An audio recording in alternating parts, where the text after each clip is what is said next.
ndamubwira ni itegure kwakira umwana wawe kubera ko agiye kuva muri gereza.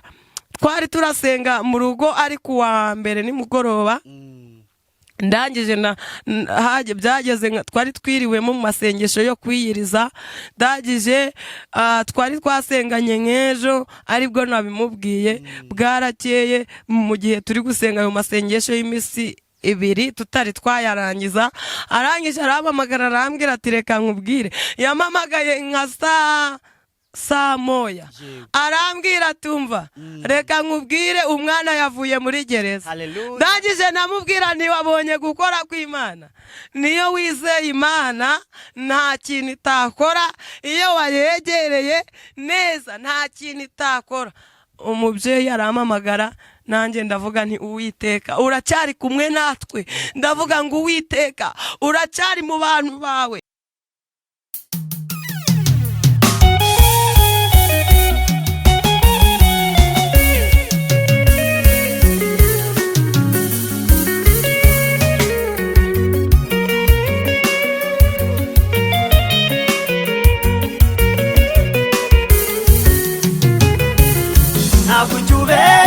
Mana ntabwo ujya ubeshya, iyo usezeranye urasohoza. Ntabwo ujya ubeshya, ntabwo ujya ubeshya Mana, narabibonye.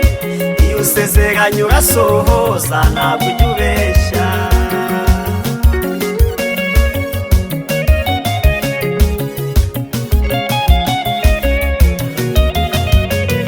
Ntabwo usezeranye umuntu inka ngo umuhe ihene, cyangwa umusezeranye imodoka nyuma umuhe igare. Ibyo bikorwa n'abana b'abantu batagira ubuntu. Yes, reka mbasuhuze abakunzi ba Concorde TV show aho mperose mu Rwanda mu ntara enye ndetse no mu mujyi wa Kigali. Abo mahanga mumva ikinyarwanda ndabasuhuje. Imana amahoro nibane namwe kandi bahe umugisha nk'ibisanzwe. Ndihatuma Imana Concorde, reka ngushimire wakanze subscribe ukadushyigikira. Tukaba tuku umuryango mugari, nawe ugiye kubona iki kiganiro aribwo bwa mbere ukayikanda, nukuri ngusabiye umugisha. Nanjye nabasezeranije ko ntazajya mbicisha irungu, niyo mpamvu banafashe urugendo. Ubu aha twicaye ni mu kagari ka Gafumba mu mudugudu wa Kabaya, umurenge wa Rugarama, akarere ka Burera. Naje gusura umukozi w'Imana Nyiranshimiye Imana Claudine. Claudine karame, uraho neza? Yego, nguhaye ikaze kuri Concorde TV show. Yego, ndabashuhuje. Imana yo mu ijuru yakoze kubarinda kandi turabishimiye cyane. Imana ishimwe, turabasuhuje. Yego, reka dutangire n'isengesho banga Imana ize kutuyobora. Reka twubahe Imana dusenge. Uwiteka Mana data wa twese, Imana ifite ubutwari n'ubushobozi, turagushimye kubera ko watanze ingabo nyinshi zipfa ku bwacu. Abenshi bamaze kugera hacecekerwa, ariko waturinze, urinda igihugu cyacu, urinda abanyarwanda n'abayobozi bayoboye igihugu. Izina ryawe rihabwa icyubahiro. Turagushimye muri iki gitondo kubera ko wigwatirije u Rwanda n'ibiduhiga. Ibyaturwigaga n'ibyatugenzaga byari bihari, ariko ndagushimiye kubera ko wabanye n'ubwoko bwawe ukaburinda. Izina ryawe rihabwa icyubahiro.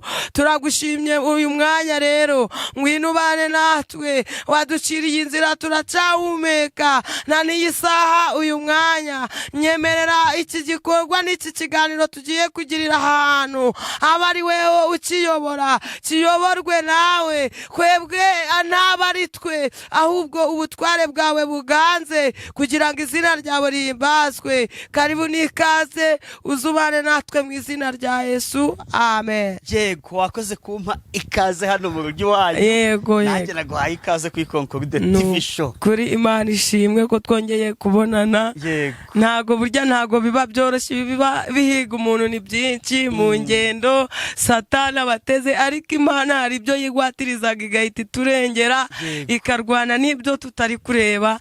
Niyo mpamvu twongeye guhura. Ari amahoro. Amen. Uyu munsi turi kwa gatandatu. Uyu munsi turi kwa gatandatu. Ejo hazaba iki? Ejo hazaba ari ku cyumweru. Hazaba uyu munsi mukuru. Ni Pasika. Pasika itwibutsa iki? Pasika itwiye urupfu rwa Yesu, izuka rye. Yego, yuko yapfuye ariko nukongera kumwibuka. Yego, nkuko twamwakiriye tukongera tugakizwa bundi bushasha ubundi. Yego, nukuri nibyo tugomba kwibuka, tukamenya ko tugomba kongera kwakira Yesu nk'umwami n'umukiza, tukongera tukamwegera bundi bushasha. Nibe hari aho twateshutse ku ijambo, tukongera tukabwira Imana ngo Mana, ya maraso y'umwana wawe Yesu yatuviriye ari ku musaraba, ayo niyo agomba twongeye kugirirwa amahirwe yo kongera kwegera ayo maraso, akongera akatweza. Bivuze ngo rero nicyo gihe tugezemo cyo kongera kwibuka ya maraso Yesu yamenye ari ku musaraba, cyagiye yapfaga, yabambwaga ni twebwe yaziraga, cyagiye ari kuja ku musaraba kwari ukugira twebwe tudapfa ngo turimbuke, kuko iyo atajya ku musaraba ntago twari kubaho. Na n'uyu munsi ni nayo mpamvu tukiriho tukivuga. Ni nayo mpamvu uyu munsi w'ejo nanga nimugoroba buri mwe wese agomba guharanira kwegera Imana, agatangira icumweru nanga kuno kwezi dutangiye ari kwiyumvamo ko amaraso ya Yesu yamwejeje yongeye kumwoza, ari kwiyumvamo ko agomba kwegera Imana byanga bikunda, akikontorora akavuga ngo ngomba kwegera Imana byanga bikunda. Yego, kuri wowe Yesu umufata nk'iki? Yesu Yesu buriya Yesu ni Imana muri make, nukuri ni umutabazi wanjye. Hanyuma niyo mpamvu nje iyo ntekereje amaraso ya Yesu yamenye, ni urukundo. Yesu ni urukundo cyane. Ariko reba umuntu wiyemeje akava ahantu heza yarari mu ijuru, akihindura umuntu yari Imana, akaza mu isi y'imibabaro kugira ngo natwe ducungure. Urukundo pe nukuri Imana. Reka tubifate urugero rwiza twe kujya kure. Yego, i Kigali wagezeyo? Kigali warahanyuze gutyo, ariko wabonye ukuntu ari heza. Yego, none tekeza umuntu akaba atuye i Kigali. Yego, ariko kubw'urukundo akunda Korodina, yego, akava i Kigali mu murwa akaza gatura hano mu Rutamba aje kugushaka kwa Korodina. Yego, kugira ngo ducungure. Nukuri Imana ni urukundo, urwo rukundo iyo ndutekerejeho rutuma nongera kwegera Yesu. Ni nayo mpamvu cyari igihe cyo kugira ngo twongere twegere Imana, ni igihe cyo kugira ngo twongere dukurure ukuntu Yesu yakubiswe, ukuntu Yesu yamenye amaraso ari njyewe nawe ashaka, wowe teza amatwi ari wo washaka. Iyo atabara amaraso ya Yesu, na n'iyi saha ntabwo uba uri kuvuga ngo byemere, ntabwo mba mvuga ngo byemere, twaba ibiragi twaba ibipfamatwi. Ariko kubera ko Yesu yabonetse yabaye igitambo cy'abantu, ni nayo mpamvu tugomba kwibuka Yesu ni urukundo rukuri. Yego, nuvuga ngo kera Yesu ataraza mu isezerano rya kera, nuvuga ngo ijisho ryahorerwaga irindi. Nuvuga ngo niba umuntu nyine nta mbabazi zabagaho, amategeko yari seriye cyane, ariko Yesu araza arayoroshya, tuba mu bwami bw'imbabazi. Umuntu arakosa agapfuka agasaba imbabazi, Imana ikamubabarira. Kera abantu barakosaga, isi kasama ikabamira cyane, nta bageraga Abiramu basuzuguye Mose, isi irasamira bamira. Hari uwitwa Akani yariye ku byashinganwe, bamutera amabuye, niko kuri n'umuryango we wose cyane. Ariko Yesu mbere nta n'umuntu wageraga hera ari uko ushatse igitambo cyo kuhajyana. Kandi buriya urebye ntabwo twabona igitambo cyo gutanga kugira ngo tubeho, ariko kubera ko Yesu yatubereye igitambo, ni za mbabazi ze zihorana natwe ahora tugirira. Izo nizo zitumye uyu mwanya tugera imbere y'Imana twakosheje twakoze ibyaha, ugasanga usabye imbabazi, musambanyi yihannye Imana ikamubabarira, wakoze icyaha runaka Imana ikakubabarira. Mbere ntago byabagaho, ntago wageraga hera nta gitambo ufite wajyanye imbere y'Imana. Ariko ubu ngubu kubera ko Yesu yaje gusimbura ibitambo batangaga, eka tumuha icyubahiro. Imana ishimwe n'ukuri, cyubahiro n'Imana gusa. Kwitanga ukabamba, yarakoze n'ukuri, ukatubera igitambo, yatubereye igitambo. Ntabwo twari kukibona, ariko kubera ko Yesu yabaye igitambo, na n'uyu munsi niyo mpamvu tukimuvuga. Yego, mukuri. Ahandi mu murimo w'Imana bimeze ute aho dutandukaniye? Mu murimo w'Imana bimeze neza. N'ubu kwa gatanu nanone turugendo rwo kuja ku mupaka w'Ikagitumba ahantu bandaritse. Yego, mu kwa gatanu ufite ubutumira kujya Kagitumba? Yego. Yego, ni muri Nyagatare? Oya, Kagitumba hafi y'umupaka. Aho ngaho. Kagitumba ni mu karere ka Nyagatare? Yego, buriya ndi ubwo burere ntabwo nasobanukirwa. Yego, naho nzajya. Nyuma yaho ntago mbizi, Yesu buriya aracabipanga. Yego, ariko n'ingendo nanone ziracakomeje, ntago dusiba kuvuga Imana. Gusa umurimo w'Imana uracakorwa, ubutumwa bwayo buracamamara mu isi hose. yego, Mu murimo w'Imana bimeze neza, nta kibazo. nta muntu uheruka kuguhamagara bakubwira ko ibyo wamuhanuriye byasohoye? Ntago byabura, n'abantu dusengana ni benshi, ndetse hari n'umuntu wamamagaye. Yego, umuntu wamamagaye n'uwo mu Kinigi. Yego, umuntu wo mu Kinigi nasengeye ari muri gereza, nawe yaramamagaye arambwira ati icyangombwa nuko bari baramukatiye arangije aramamagara arambwira ati nakubonye kuri YouTube kandi nshaka kumfasha gusenga. Ndangije ndamusengera, mu kumusengera numva ko ashatse kuvuga ko umwana we bamukiriyeho urwiteka ko bamukatiye imyaka 5. Ndangije ndamubwira ni umubyeyi afite umwana yego, aho tubwire neza hari igitangaza. Ndangije ndamubwira numva reka nkubwire, Imana ikora imirimo n'ibitangaza. Yazuye ba Lazaro, nabo turi kumva, nabo muri Bibiliya batubanjirije, ariko natwe ku giti cyacu hari ibyo yakoze turabibona.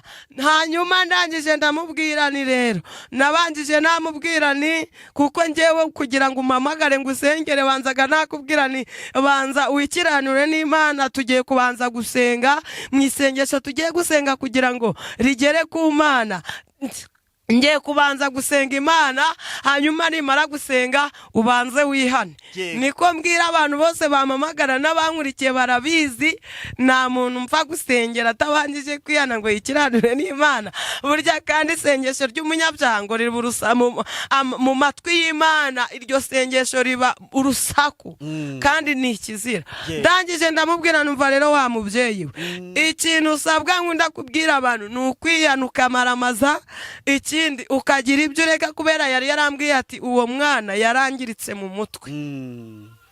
Ndangije ndamubwira numva reka nkubwire, ngiye kubanza kukuyanisha, nimbara kukuyanisha dusenga Imana. Ndamubwira ni uremera kureka ibyaha tugasenga, uremera kureka ibyo hanze amaso no guhanga ku kibazo amaso yawe ukumva ko ibyiringiro byashize, urabyemera? Arambwira ati ndabyemera kuko nshaka ubutabazi kandi nshaka ko umwana wanjye ava muri gereza. Ndangije ndamubwira numva reka nkubwire, naramusengeye ubundi arihana aratura. Ndangije ndamubwira n'ukuntu yagiye mu bapfumu byose Imana ibimbwiye. Ndamubwira nti none izo miti uremera kuzita maze tuzitwike, ntango uzazizane tuzitwike. Arangije arambwira ati imiti zirahari, arazinyemerera kuko nagiye gusanga nsanga urugo rwose bararufashe, nta fatiro rufite. Abana be nta ubwenge barabutwaye. ndangije ndavuga numva rero iyo miti yo mu bapfumu yireke kuyikoresha, ahubwo uze dusenga Imana kubera ko ari izakora igitangaza. Uwo mwana kandi nizeye nashidikanya ko azava muri gereza, nubwo bamukatiye. Namubwira ni imigambi y'abantu siyo y'Imana, kandi yaraguye mu kagambane atazi akariko. Ndangije ndamubwira numva rero mubyeyi turasenga. Ndangije arangije kwihana turasenga, ndamubwira ni kurura kwizera muri wowe. Numara gukurura kwizera muri wowe n'ibindi byose biraza kubaho, kandi Imana irabihindura bisha. Namubwira ni we guterwa n'ibibazo n'ubwoba n'imisi uri kunyuramo. Ndamubwira numva tugiye gusenga Imana kandi urabona igitangaza. Umubyeyi naramusengeye, nyimara kumusengera ndamubwira ni Uwiteka niwe mushinjacyaha kandi Uwiteka niwe mucamanza. Ndamubwira numva reka nkubwire Uwiteka agiye kuba umwavoka mwiza, niko namubwiye. Ndamubwira ni itegure kwakira umwana wawe kubera ko agiye kuva muri gereza. Twari turasenga mu rugo ari kuwa mbere nimugoroba. Ndangije byageze twari twiriwemo mu masengesho yo kwiyiriza. Ndangije twari twasenganye nk'ejo aribwo nabimubwiye. Bwarakeye mu gihe turi gusenga ayo masengesho y'imisi 2 tutari twayarangiza, arangije arampamagara arambwira ati reka nkubwire. Yamamagaye nka saa moya arambwira tumva reka nkubwire umwana yavuye muri gereza. Ndangije namubwira ni wabonye gukora kw'Imana. Niyo wizeye Imana nta kintu itakora, iyo wayegereye neza nta kintu itakora. Umubyeyi arampamagara, nanjye ndavuga nti Uwiteka uracyari kumwe natwe. Ndavuga ngo Uwiteka uracyari mu bantu bawe. Ndavuga ngo Uwiteka uracyakora imirimo n'ibitangaza. Uwo mubyeyi ari n'amashimwe n'ibindi byinshi yakoze igikora. Imana y'amahoro nta kuntu nayivuga, mbese ibitangaza byayo birakomeje. Nayo mashimwe na n'uyu munsi aracavuga Imana. Yego, Imana ishimwe. Kadufate n'umwanya dusome ijambo ry'Imana. Yego. Haleluya. Amen. Haleluya, haleluya. Tugiye gusoma ijambo ry'Imana. Imana ishimwe. Tugiye kubanza twaririmba korasi. Iyi korasi iri kumfasha ivuga ngo nkundaga no kuririmba cyane. Impano zose.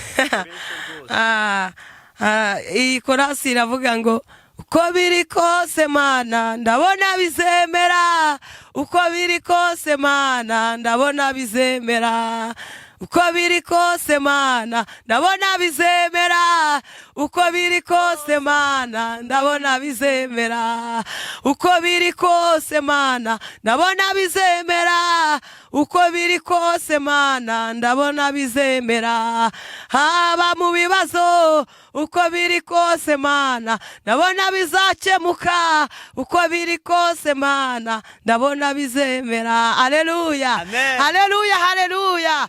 Uyu muririmbyi ari kumfasha muri iyi minsi. Nsigaye ndareba nkavuga ngo uko biri kose Satani naho warwanya ubwoko bw'Imana, naho warwanya umukristo uri muri Yesu Kristo, uko biri kose azatabarwa, uko biri kose nta ntambara yantera ubwoba. Nawe udukurikiye nakubwira ngo uko biri kose he kugira intambara na zimwe zigutera ubwoba, kubera ko Yesu Kristo arahagurutse aje mu ruhande rwawe. Ngiye kukubwira ko Yesu Kristo atapfuye kandi ntagasinziriye, ahubwo aracyarwanirira abera bayo.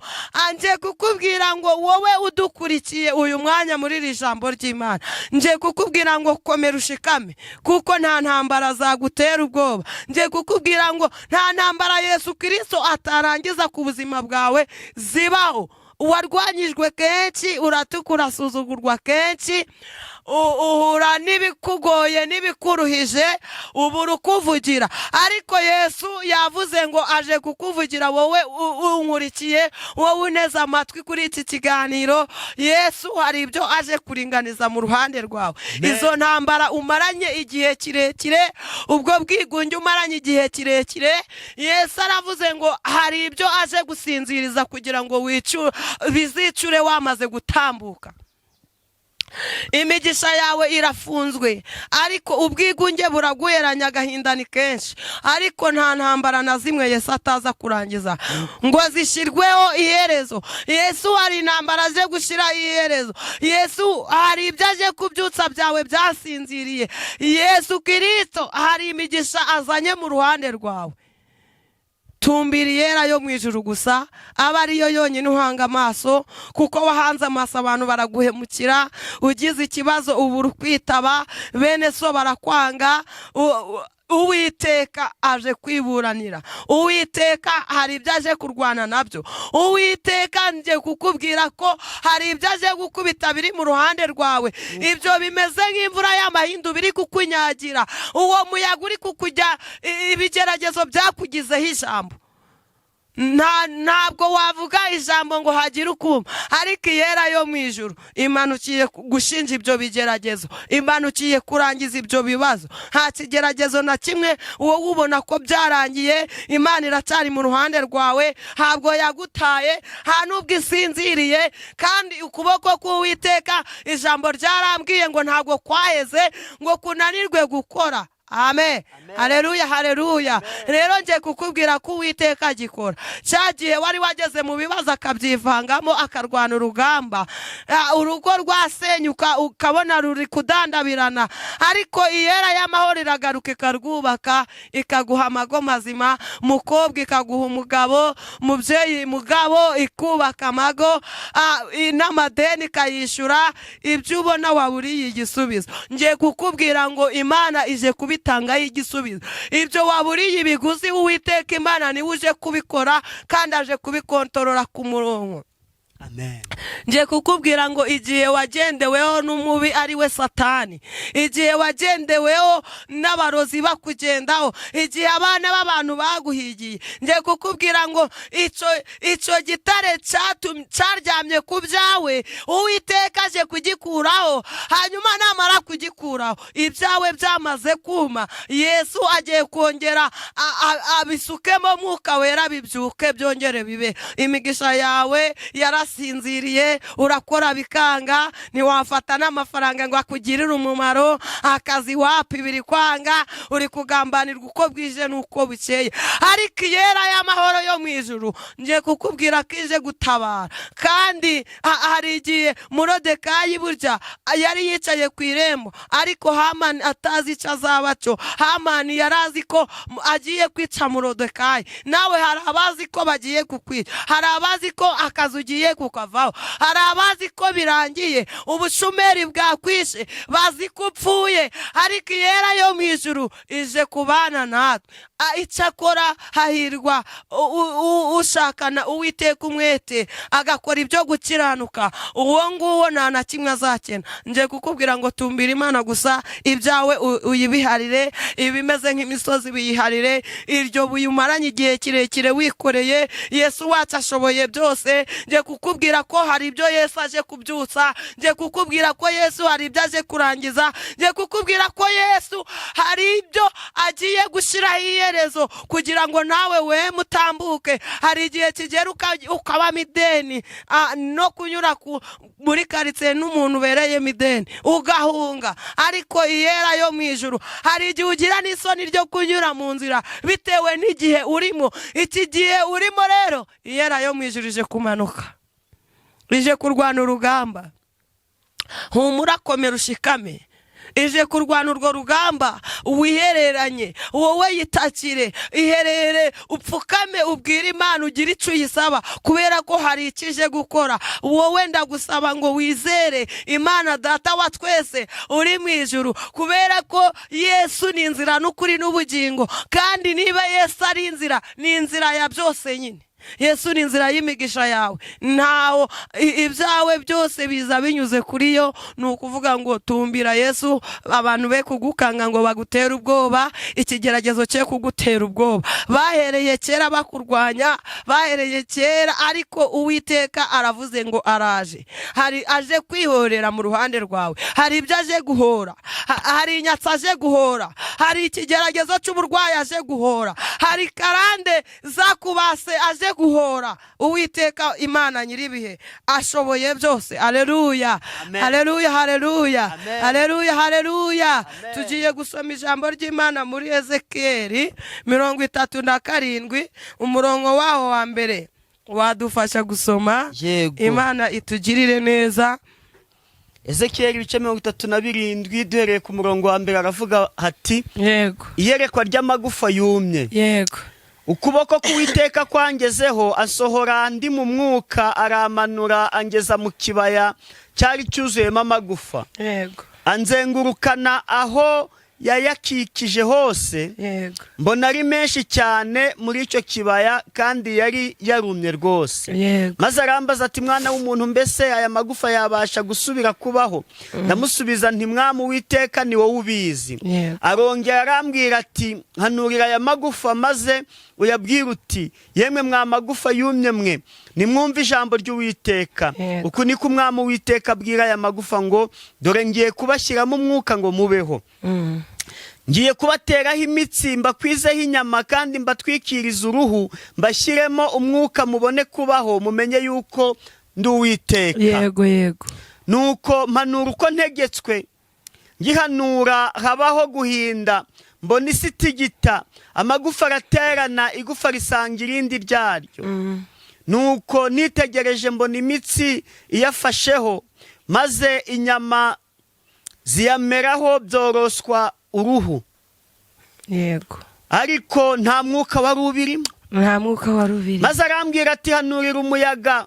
Yego. Uhanure mwana w'umuntu, maze ubwire umuyaga uti, uku niko Umwami Uwiteka avuga ngo, uturuke mu birere bine wa mwuka we, uhuhe muri iyo mirambo kugira ngo ibeho. Nuko mpanura uko yantegetse, maze umwuka uyinjiramo. Nuko ibaho, ihagarara ku maguru yayo, yiremamo inteko nyinshi cyane. Maze arambwira ati, mwana w'umuntu, ayo magufa n'ay'ab'inzu ya Isirayeli yose. Dore baravuga bati, amagufa yacu arumye, kandi ibyiringiro byacu biraheze, twaciwe burundu. Nuko rero hanura ubabwira uti, uku niko Umwami Uwiteka avuga, dore ngiye gukingura ibituro byanyu, mbibakuremo mwa bwoko bwanjye mwe, nzabagarura mu gihugu cya Isirayeli. Muzamenya yuko ndi Uwiteka igihe nzaba maze gukingura ibituro byanyu, nkabibakuramo mwa bwoko bwanjye mwe. Kandi nzabashyiramo umwuka wanjye, mubone kubaho. Nzabashyira mu gihugu cyanyu bwite, mumenye yuko ari nge Uwiteka wabivuze, kandi mbikomeje, niko Uwiteka avuga. Ijambo ry'Uwiteka ryongera kunzaho riti, nuko mwana w'umuntu, wishakira inkoni maze uyandikeho uti, ni iya Yuda, ni iy'Abisirayeli bagenzi be. Maze ushake indi nkoni uyandikeho uti, ni iya Yosefu, inkoni ya Efurayimu, n'iy'inzu y'Abisirayeli bose bagenzi be. Haleluya, haleluya. Amen. Haleluya, haleluya. Umuririmbyi yararimbye aravuga ngo, dore ibendera rya Yesu riramanitse, ngo uwo araje ahuriye atabara be. Arangije aravuga ngo ati, yemwe ndaje nimukomere. Natangiye ndi kukubwira intego ivuga ngo, Yesu araje mu byawe, kandi hari ibyo agiye gusinziriza kugira ngo ubeho. Kubera ko ibyo byari byarabyutse, Satani yari yarabyukije ingabo zo kugutera no kukurwanya. Urara udasinziriye, imyuka mibi iri kukuniga ikakurara hejuru, ntabwo ukiryama ngo usinzire nk'abandi. Ariko Yesu arahagurutse, uryama nk'intumbi, kubera ko Satani ari kukugendaho cyane. Ariko iri jambo riratubwiye ngo iyerekwa ry'amagufa yumye. Iri yerekwa ry'amagufa yumye ntago ari amagufa, ahubwo ni abantu. Wowe ubwawe wamaze kuma nyine, kubera ko ikibazo cyakubayeho akarande. Urabona ugasanga nta nzira, aho uteze umugisha wawe Satani akaba arawishe, inzira zikaba zirafunze. Uwiteka bivuze ngo Uwiteka hari ibyo byari bisinziriye byawe agiye kubyutsa. Kandi aho wari uri kubona nta nzira, Yesu aravuze ngo agiye aho wari uri kubona mwuka washize, uri kubona ko byarangiye, Yesu niwe wihagurukiye, aje kureba aho byabereye, aje kureba aho ibisubizo byasinziriye, aje kureba aho cya kibazo cyahereye, abari hanyura. Ayo magufa ni njyewe nawe, hari aho twamaze kumira kubera ikibazo, hari imigisha yamaze kuma, ariko Uwiteka Imana agiye kongera guhumekeramo mwuka w'imigisha ku buzima bwawe. Amen. Yesu nashimwe, Yesu ahimbazwe. Dusomere Zaburi. Umaze igihe kirekire wowe udukurikiye, Zaburi 129 umurongo wawo wa mbere. Zaburi 129 umurongo waho wa mbere, twumve icyo hatubwira. Yego. Umaze igihe kirekire urwana n'ibintu utazi ibyo ari byo. Umaze igihe kirekire Satani agukurikije induru utazi izo arizo. Umaze igihe kirekire ufite umudayimoni wo kwangwa, wa mukobwa we, wa musore we, wa mubyeyi we, wa mupapa we. Umaze igihe kirekire ukora bikanga, ariko Iyera yo mu ijuru iraje, hari ibyo ije kubyutsa. Imigisha yarasinziriye, ariko humura, Yesu araje. Zaburi 129 indirimbo y'amazamuka. Bambabaje kenshi uhereye mu buto bwanjye. Ijambo riravuze ngo reka tugendane gutya. Ijambo riratubwiye ngo bakubabaje kenshi uhereye mu buto bwawe, bakubabaje ukivuka. Nta buzima na bumwe bwiza wigeze ugira. Nawe ugize ngo ugiye guseka nk'abandi, uratwita inda zikavamo aho kugira ngo uheke nk'abandi bikanga. Ariko Iyera y'amahoro yarabibonye uko bakubabaje, uko wababaje, ako gahinda wicaranye aho ngaho, wa mupapa we, Uwiteka yarabibonye. Humuraje kukurwanirira, humuraje kuba mu ruhande rwawe, niko avuze. Imana ishimwe. Bambabaje kenshi uhereye mu buto bwanjye, ariko ntibanesheje. Ntabwo bigeze nubwo hari ibihagurutse bikurwanyije, nubwo Satani ahagurukije ingabo, ntago azakunesha, kubera ko azaremesha inama, kuko ijambo ryarambwiye ngo bazaterana. Ariko Uwiteka ntago azaba bateranije, bazategura uburozi bwo kuguha ejo bundi ngupfe, ariko Iyera izategura itariki yo kugukiza iminsi bakubariye. Ntago uzayigezaho unayirenge, imyaka baguhaye yo kubaho uzayimara unayirenge, kubera ko Uwiteka avuze ngo bazakurwanya, ariko ntago bazakunesha. Abahinzi bahinze ku mugongo wanjye bahaciye impavu ndende. Uwiteka ni umukiranutsi, yaciye ingoyi abanyabyaha banshyizeho. Abangi Siyoni bose bakorwe n'isoni basubizwa inyuma, babe nk'ubwatsi n'imyaka bimeze ku mapfundo y'amazu byuma bitarakura. Imana ishimwe. Ibyo umusaruzi atuzuza ikiganza cye, cyangwa uhambira imiba atuzuza igikondorero cye. Abahisi ntibavuge bati umugisha w'Uwiteka ube kuri mwe, tubasabiye umugisha mu izina ry'Uwiteka. Haleluya, haleluya. Imana ishimwe. Ngusabiye umugisha uyu mwanya, kubera ko baguciyeho impavu ndende, gushiraho iherezo. Imivumo y'umuntu yakuvumye ntacyo izakora ku buzima bwawe, nubwo bagutegeye mu kazi nyine, ariko Iyera y'amahoro uri kumwe nayo. We gutinya abantu, we gutinya urugamba urwana narwo, iringira Imana gusa, kubera ko ije mu ruhande rwawe, kandi hari umugisha w'Imana imbere yawe. Dusomere ijambo riri muri Zaburi aho ngaho 125. Imana itugirire neza. Ubundi indirimbo y'amazamuka biringi Uwiteka ameze nk'umusozi wa Siyoni utabasha kunyeganyezwa, ahubwo uhora uhamya iteka ryose. Nk'uko imisozi igose Yerusalemu, niko Uwiteka agota abantu be uhereye none ukageza iteka ryose. Kuko inkoni y'ubutware y'abanyabyaha itazagumya kuba ku mwandu w'abakiranutsi, kugira ngo abakiranutsi be kuramburira amaboko gukora ibyo gukiranirwa. Haleluya. Uwiteka ugirira beza ibyiza n'abatunganye mu mitima, ariko abiyobagiza mu nzira zabo zigoramye Uwiteka azabajyanana n'inkozi z'ibibi. Amahoro abe mu Bisirayeli, amahoro abe mu bantu bayo. Haleluya, haleluya, haleluya. Imana ishimwe. Jambo riratubwiye, nari nkubwiye ngo wowe tumbira Imana, kuko inama bakoze ntacyo zizagutwara. Ejo bazagutega ngo ejo ugombe uve mu kazi bakugambanire, uhite wongererwa umushahara kubera ko Imana iri mu ruhande rwawe. Yesu aravuze ngo abiringiye Uwiteka bameze nk'umusozi Siyoni utabasha kunyeganya, ahubwo uhora uhamiye iteka ryose. Ni ukuvuga ngo wowe nagushishikariza iki kintu: iringira Uwiteka n'umutima wawe wose, wowe n'ubuzima bwawe bwose, haba mu ntambara uri kurwana nazo, umenye ngo Uwiteka ari mu ruhande rwawe. We gukurwa umutima n'ibyo ubona n'intambara uri kurwana nazo. Yesu ubiri hejuru abirusha imbaraga, uri hejuru y'izo ntambara abirusha imbaraga, kubera ko Uwiteka avuze ko atazemera ko abantu bakugiraho ijambo igihe kirekire.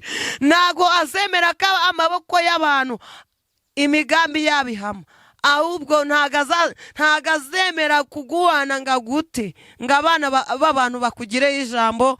Iryo ni ijambo ry'Imana. Nakubwira ngo ukomere, kuko Yesu aracyari mu ruhande rwawe. Yesu aracyakora imirimo n'ibitangaza. Iyazuye Lazaro avuye mu mva amazemo kane, Imana y'amahoro iracyakora. Hari byinshi yakoze tuyibonesha amaso. Iyabanye na ba Danieli bari mu rwobo rw'intare, ba Saduraka babajugunye mu muriro, na n'iyi saha iracyakora. Ya Mana yavuganaga n'abakera ikagendana n'Abisirayeli umunsi ku wundi, na n'uyu munsi iracyakora imirimo n'ibitangaza. Iracyagendana n'abayizera, iracyagendana n'abayubaha. Humura wowe ukomere ushikame. Icyo ngusaba ni ukumaramaza, ni ukugendana nayo, ubundi ukayitumbira, kuko Imana iyera yo mu ijuru hari ikije gukora mu ruhande rwawe.